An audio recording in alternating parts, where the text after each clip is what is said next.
So ayun guys, kaya kailangan ko lumabas ng bahay. Kailangan kong bumili ng pagkain ng alaga ko, ng pusa ko, kasi kanina pa siya nagagalit na wala pa siyang pagkain. Kaya ayun, instead na matulog ako, bibili na ako ng pagkain ng alaga ko. Kanina pa siya kasi nanggugulo eh. Wala na daw siyang pagkain. Ay nako.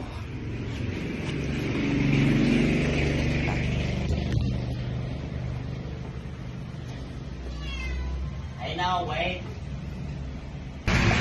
Sabi naman kasi yung alaga ako, pusa ko, galit. Yan, nagagalit oh. Ayan na siya oh. Ayan na siya oh. Yan, yung boss ko. Diba, galing. Ayan. Ayan. Ayan. Ayan. Ayan. Makahintay. Ay, nako.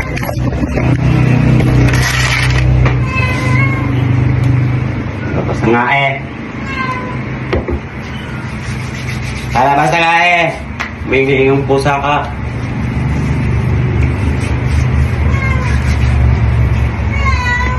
Ayan, great na yan.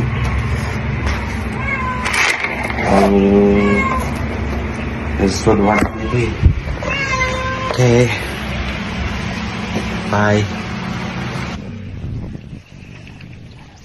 So, ayan kasi nangyayari pag nag-aalaga ka ng mga like pusa. Lalo na yung mga pusa kasi sila yung sobrang malambing sa tao. Kaya, lalo na pat kayong nagpalaki sa sa pusa mo, ayun, talagang di mo talaga siya kayang na nanginap kahit parang ganun. Diba, painit muna tayo sa plate. Kahit na puyat ito, puyat, pagod, antok, ayan, kailangan lumabas para lang makabili ng pagkain ng pusa. Yan, bye.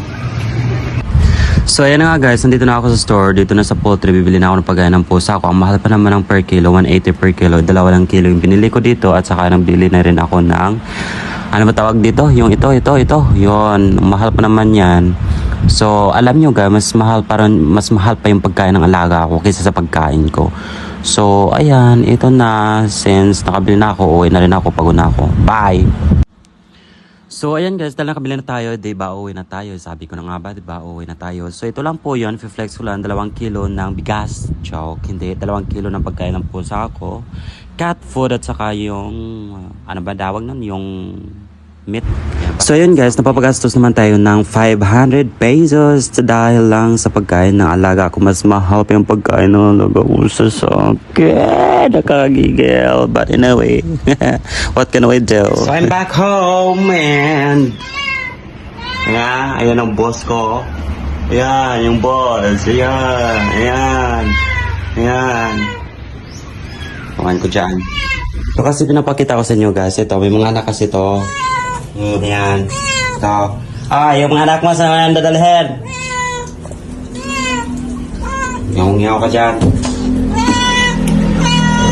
Ayan, 3 yun. 3. Ito yung mga anak niya. Anong sa akin? Ano ka ngayon? Ay, nako.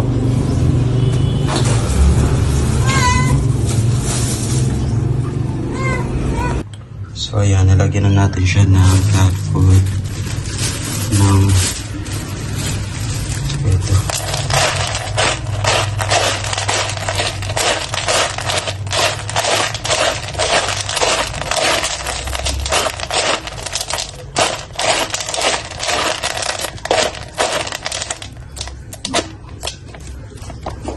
Ang dapat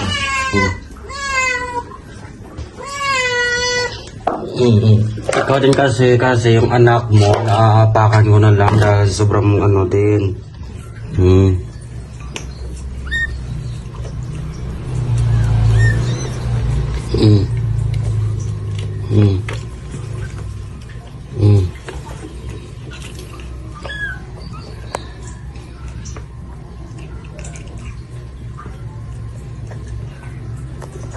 Meow.